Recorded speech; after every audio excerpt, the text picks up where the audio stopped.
Macbeth, Part 2, at the Castle of Macbeth. King Duncan received Macbeth and Banquo most graciously, and at the same time as he conferred the new dignity on Macbeth, he took the opportunity of announcing that his own eldest son, Malcolm, should succeed himself as King of Scotland, and should be named hereafter Prince of Cumberland. In those days of strife and bloodshed, it was by no means an assured fact that the crown should descend peaceably from father to son. When the rightful heir was young or feeble, some more powerful relative often stepped forward and seized the scepter for himself. Macbeth's wife was a near kinswoman of the king. According to some of the old chroniclers, she had even a better claim to the throne than Duncan himself. Macbeth may have been hoping that after the king's death, if it came about by natural means, the crown might pass to himself. But this public proclamation of the young prince as the heir was an obstacle in his path, which would prove a stumbling block to his ambition unless he overleaped it. Once more, stronger than ever, rose the evil suggestion in his mind. He knew well the dark deed to which it was leading, but he was already almost determined to go through with it, cost what it might. Macbeth's character was well understood by his wife. He wished to be great, was not without ambition, but his nature was not yet sufficiently hardened to snatch what he wanted by the shortest way. The great things he wanted he would have been glad to get by rightful means. He did not wish to play falsely, but he was quite content to win wrongly. Accustomed to rely on the stern judgment of his wife, he now wrote to her a full account of the meeting with the witches, and left the matter to her firmer will to puzzle out. If there were any hesitation in Macbeth's mind, there was none at all in Lady Macbeth's. Her husband was already Thane of Glamis and Thane of Cawdor. Well, he should reach the highest honour prophesied. So resolved was she on this point, and so swift was her mind to plot evil, that when a messenger arrived to say that King Duncan was then on his way to the castle, and would be there that night, she almost betrayed the treason in her heart by the startled exclamation, "Thou art mad to say it!" It seemed as though fate itself were delivering the unsuspecting victim straight into her hands. "The raven himself is hoarse that croaks the fatal entrance of Duncan under my battlements," she muttered to herself. And with terrible decision she began to stifle all thoughts of womanly weakness or pity, and to nerve herself with unflinching cruelty for the deed that lay before her. A few minutes in advance of the king came Macbeth, and was received with the warmest greeting from his wife. "My dearest love," he said, "Duncan comes here tonight." "And when goes hence?" asked Lady Macbeth, in a voice of dreadful import. "Tomorrow, as he purposes," faltered Macbeth, avoiding his wife's direct gaze. "Oh, never shall sun that morrow see," cried Lady Macbeth. "Your face, my Thane, is as a book, where men may read strange matters. To beguile the time, look like the time. Bear welcome in your hand, your eye, your tongue. Look like the innocent flower, but be the serpent under it. He who is coming must be provided for, and you shall put this night's great business into my dispatch." "We will speak further," said Macbeth, still irresolute. "Only look up clear," said Lady Macbeth. "To alter favour ever is to fear. Leave all the rest to me." The counsel Lady Macbeth gave her husband she was quite ready to carry out herself. King Duncan was welcomed with smiling courtesy, and the gentle old king was charmed by the grace and kind attention of his hostess. The castle itself was pleasantly situated. The air was fresh and sweet, and so mild that the guests of summer, the temple-haunting martins, built in every nook and coign of vantage. In truth, everything around seemed to breathe peace and innocent security.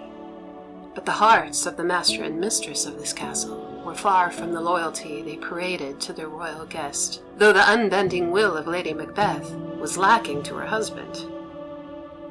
Torn with conflicting thoughts, he stole away from the chamber where King Duncan was supping, in order to ponder alone over the problem whether or not he should commit this crime. There were many reasons that cried out against it. First, Macbeth was the kinsman and subject of Duncan. both strong reasons against the deed. Then he was the host of Duncan, and as such should have barred the door against his murderer, not borne the knife himself.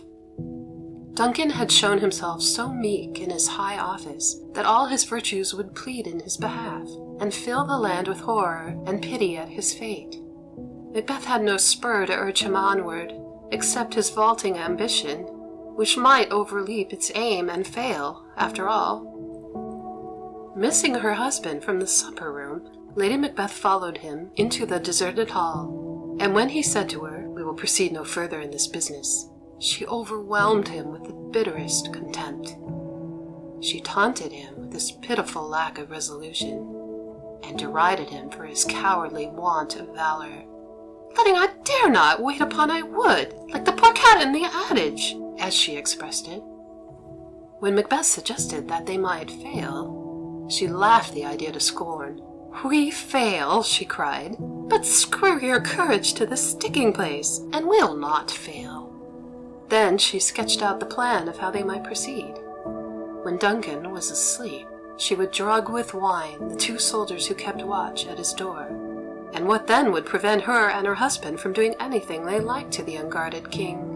And finally, what would prevent their laying the blame on the 2 drowsy officers, who would thus bear the guilt of the murder?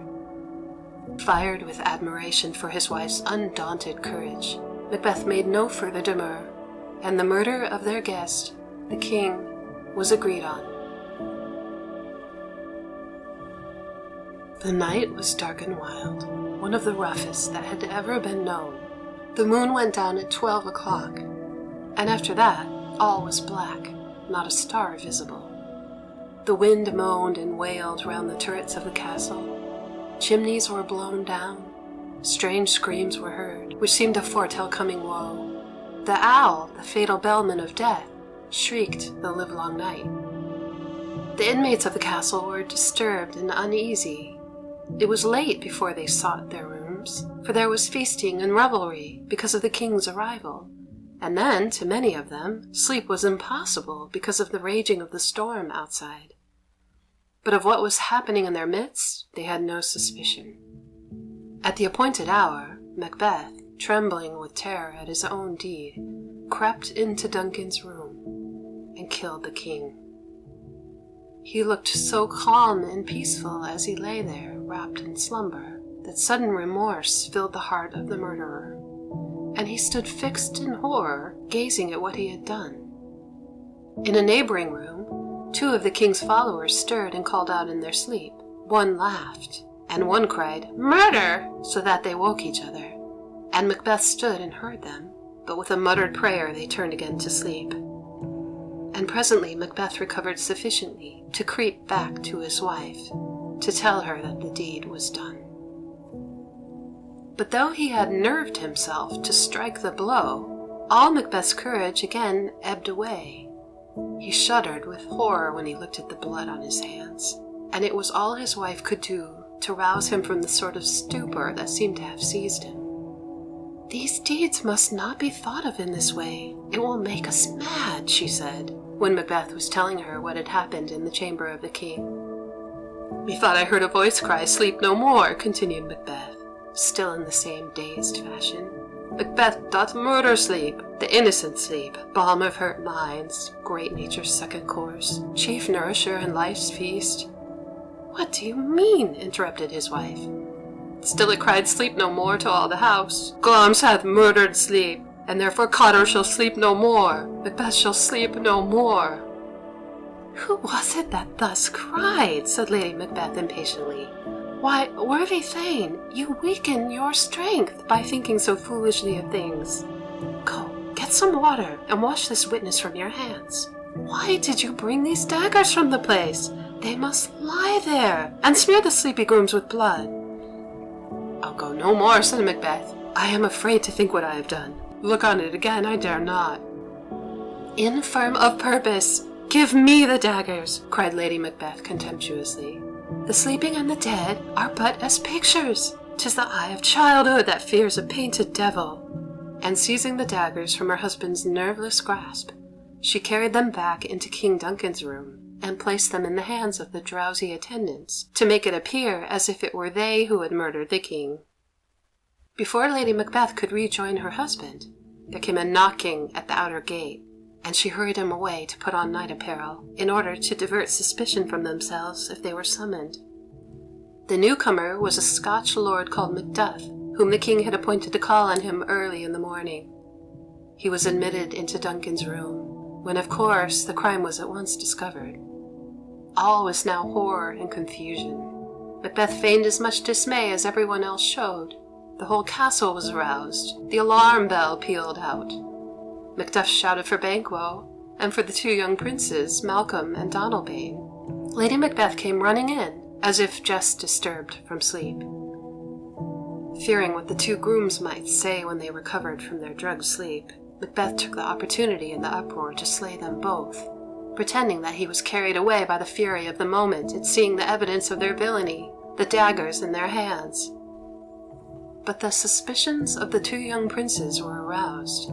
They dreaded that the treachery begun was not yet ended, and they felt no safety in their present abode. So when Macbeth summoned a meeting in the hall of the castle to decide what was to be the future course of action, they secretly stole away, for better security resolving to separate, Malcolm, the elder son, going to England, and Donalbain, the younger, to Ireland.